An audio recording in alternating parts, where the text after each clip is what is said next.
Hi everyone, we have received some requests to find out more about the Sacred 40 as well as the minis from the minis campaign. Back at BGG last year, which is 2013, November, we printed out some really rough, cheapo, local 3D printer type quality versions of our minis, just so we can see the size ratio. So let's take a look at these. Here's just a few of them. I mean, we did all 40, but I just happen to have these on my desk. Here is bad autofocus, but here is Puss in Boots right here. And then we have Snow right here, who's escaping.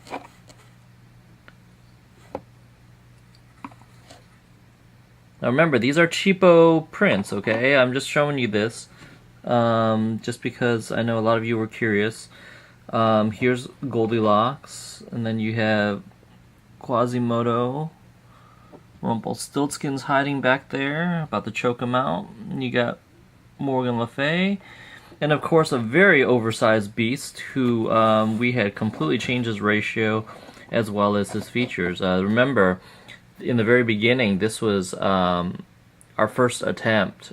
So you see the fur looks, I don't know, like cooked Japanese squid or something. But anyways, we changed this a lot. It went from this look to a very feathery look to right now, which is a lot more like fur.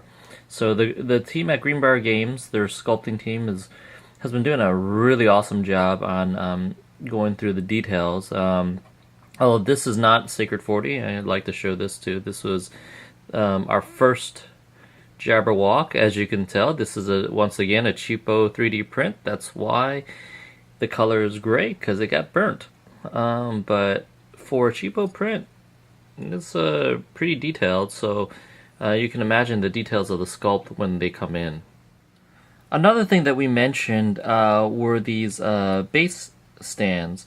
So here's just here was our prototype on the cheapo print. The size is different now, but these base stands, here we go, back in focus, has a little peg on it, kind of like what Wiz Wars does. It's going to be removable, so you see there is actually, the peg will stick out of here. There'll be a hole on the bottom of the character, and you just plop them on there.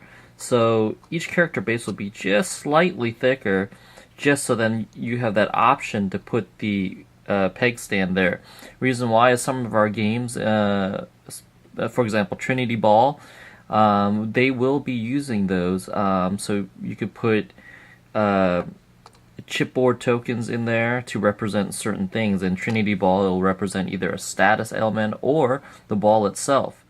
Now you'll see the progression from the black and whites to the rough renders to the final renders, and then these master proofs. These masters have already been sent to production and manufacturing, and they will not have these seams or blemishes, and will come pre-assembled when you receive your final copies.